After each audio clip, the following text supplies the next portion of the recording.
1991, the world was graced by Jonathan Demme's directorial masterpiece, The Silence of the Lambs, introducing the world to the now iconic performance of Anthony Hopkins as Dr. Hannibal Lecter, a serial killer renowned for his intimidating presence and boundless intellect. It's likely that a 33-year-old Jeff Loeb sat in a movie theatre that year, gazing into the cold, cunning eyes of Dr. Lecter, and as the cannibal toyed with Detective Starling, an idea would form in Loeb's mind.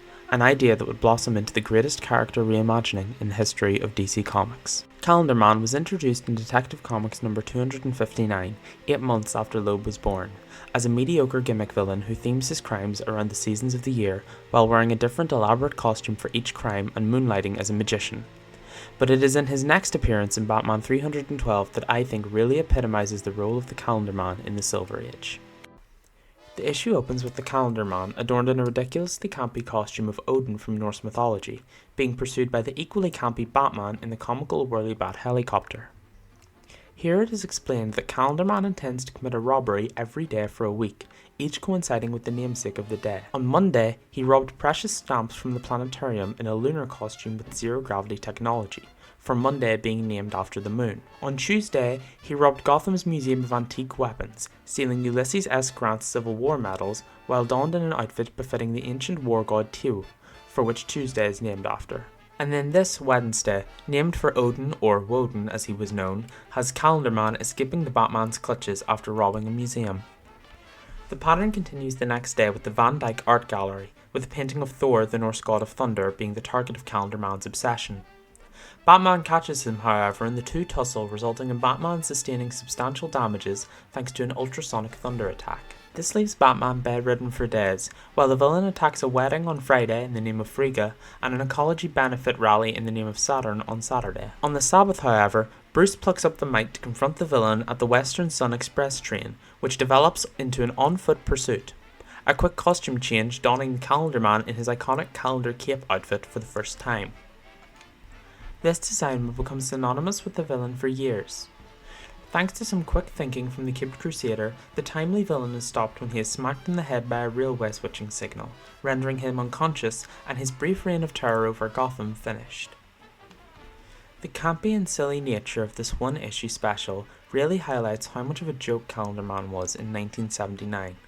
The silly costumes and robbery gimmicks exemplifying the unserious and wacky nature of a C or D-list Batman rogue that by all accounts should have been forgotten with the rough patch of Batman's comic career known as the Silver Age.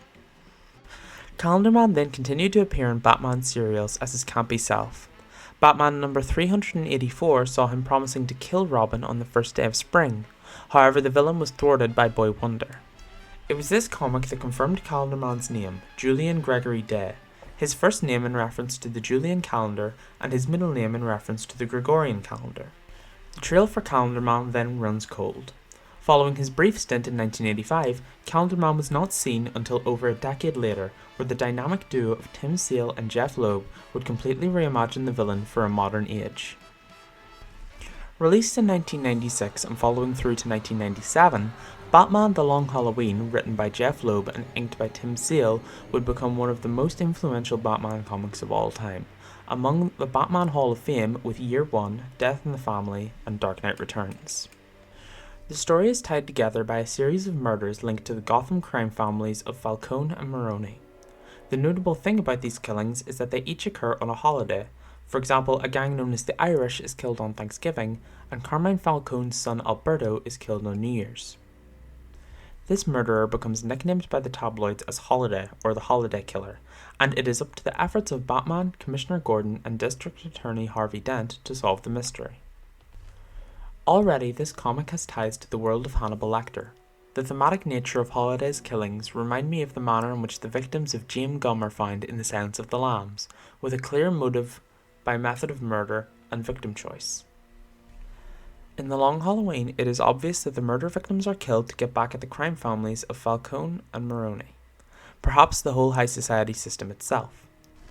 Where in The Silence of the Lambs, James Gum's victims are all young women with the skin harvested, which we learn was to create an Ed Gein-inspired skin suit.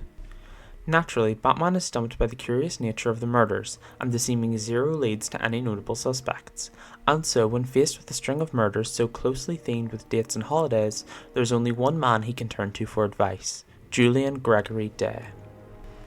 Walking into Day's cell, we are immediately faced with Tim Sale's new Calendar Man design. A stark white prison jumpsuit, complementary with his blinding white cell. The use of shadow on Julian's clothing creates contrast with the background, making the figure both blend in and stand out in its surroundings, like the camouflage of a predator being given away by its striking eyes. What's most notable about this design is how greatly it contrasts with previous costumes. Calendar Man has always been a villain known for alternating bombastic and campy outfits befitting his crime and the theming about it. This interpretation strikes that theme. Instead, Julian Day is a cold and calculating menace, always one step ahead. The dialogue of Day is also emblematic of this new direction for the character, speaking in short, cryptic messages toying with Batman. Here in his first appearance, Day makes a deliberate effort to speak in alternating male and female pronouns, another attempt to misdirect the effort of catching the holiday killer. We learn in the climax of the comic that it was in fact both a male and female culprit who committed the holiday murders. This leads the viewer to question whether Day knew all along who the killer was and was purposely fucking with Batman to get a more lenient sentence, or maybe just for fun. Even the design of Julian's cell is a reference to Hannibal Lecter, as his cell is also a large wall of glass separating Detective Starling from him by only a few inches, or in this case Batman from Day. In this first encounter, Day never moves from his position with his hands pressed against the glass wall of his cell, indicating his threatening presence to the reader and his implied threat to Batman. Naturally, we as a reader know that Batman could break Day like a twig if within grabbing distance, and he knows this too.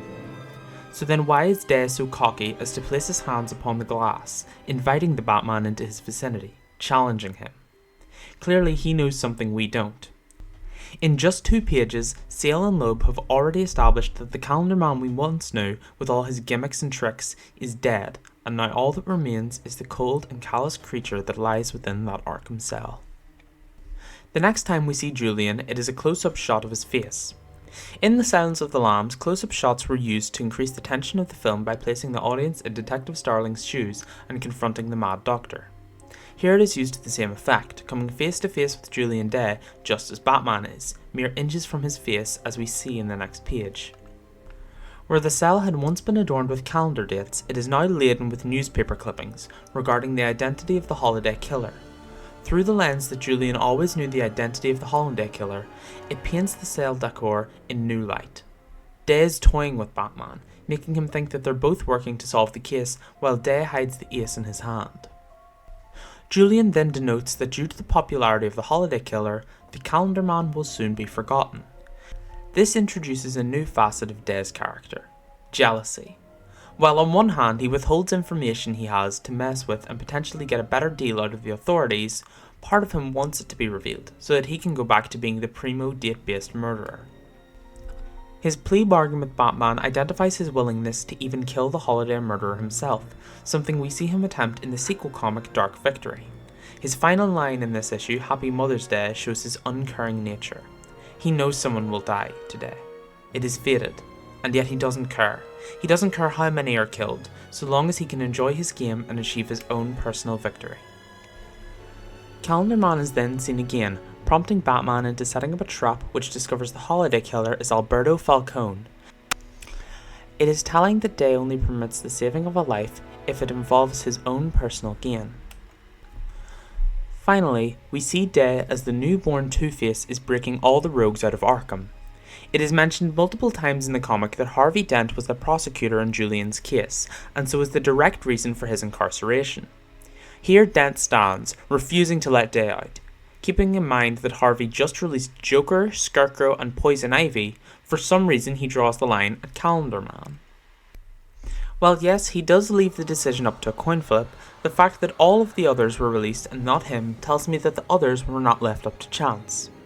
Be aware that Dent was possibly the most educated person on Calendar Man's crimes, and even he deems Day unworthy of being free. Dent's lack of explanation shrouds Day's crimes in mystery, and makes him ever more threatening.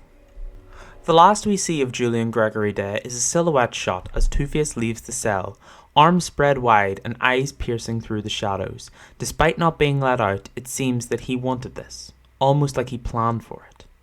As his pupils stare daggers into the reader's eyes, we leave Julian in his cell, plotting.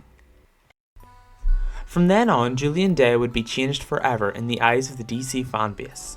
Some of the most notable Calendar Man appearances show him in the long Halloween outfit and demeanour. Notable examples of which include his portrayal in The Harley Quinn Show and his first on-screen appearance played by Sean Gunn in James Gunn's Suicide Squad. The tale of Calendar Man's reinvention is a great example of how, with just a little bit of imagination, any old or campy character can be reimagined and repurposed for a new era, showing that truly it isn't the tools that a writer is provided with that hampers them, but their mentality.